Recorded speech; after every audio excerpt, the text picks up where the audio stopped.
submitted to your husband. Then again, like I said, this is not to preach perfection. Me too, there are times I have coconut head. A lot of times. Yes. Just like you too, there are times where you have coconut head. You know they hear what. I know they hear what. I get coconut head. There are times like that. But then again, let's be reminded of the word of God. And let's not be angry to the point where we commit sin. Let me tell you something. Your husband, your wife is a human being. Your husband is not a spirit. Your wife did not fall from heaven. We are all a work in progress. And so why do you think that they will not offend you? You're not in a relationship with a supernatural being.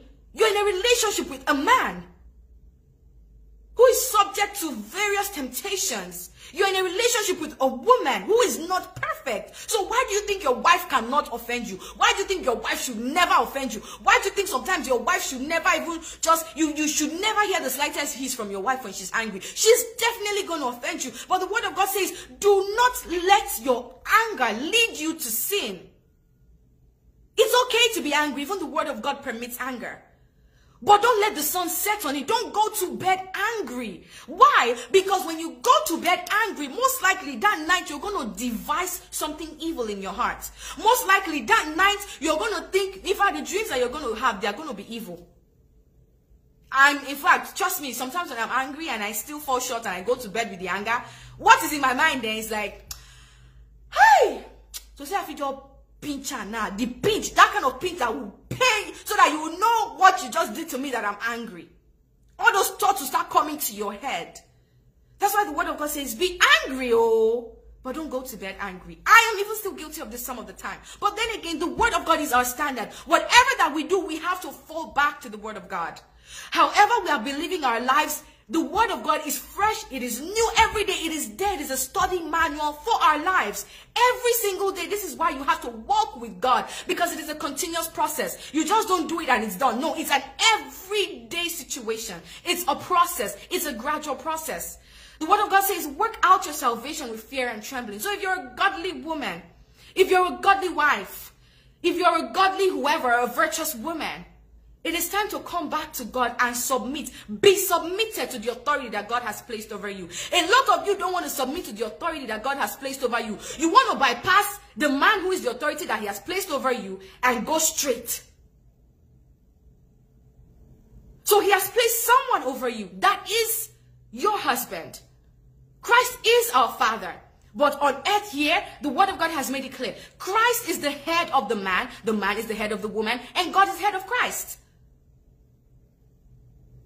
So you cannot disrespect who he has put as your head, whether the man is a believer or not. Sister Mercy Johnson said, what if the man is an unbeliever and he is not submitted to Christ? Should I still submit to such a man? Yes, yes, yes. Yes. You don't have to respect all of his decisions. You don't have to respect all of his opinions. But if he decides to go with whatever he's planning to do, if he decides to go ahead with his decisions, you will be submitted to the decision. Yes. You can say, oh, I'm not, babe, I'm really not in support of this. I really don't think we should do it like this. But if that is what he decides, that does not mean you should not pack your things and say, I'm going. You are not a believer and you are doing this anyhow. I told you I don't want it like this. You will still be submissive. You will air your mind. Ananias and Sapphira, let me let you know something. Ananias and Sapphira, even as a married couple, it doesn't mean that you should follow your husband to sin. No. I'm not saying that anything he says, because he's an unbeliever, he says, let's carry gun and go and steal. So you too, you carry gun. No. He says, let's carry gun and go and steal. Dear, I can't go. I'm sorry. And it's not right for you to go either. But if he says, okay, if you don't go, I'm not coming back to this house for 2 days. But me, I'm going to go by myself. You are going to be submitted to it and you stay there.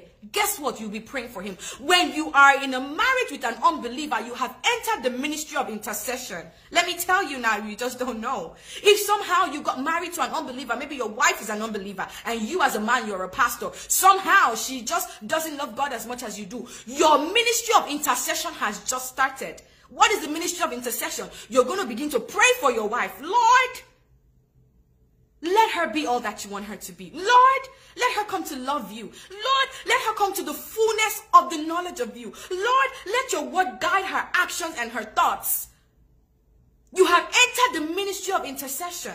I'm talking about marriage now because marriage is a covenant. And I'm not talking about a marriage where the man is beating you and you're being submissive. You all already know my stand on that. Separate first and love each other from a distance. Be submissive from a distance, but let him not kill you first. And let God work on him. Let him work on himself, and then you can come back together if there is abuse in the picture. Is it possible to have a one-on-one chat with you? Yes, absolutely. I'll put my number at the end of the video. So whether your husband is an unbeliever or not, you can respectfully air your opinion. You can respectfully air your views.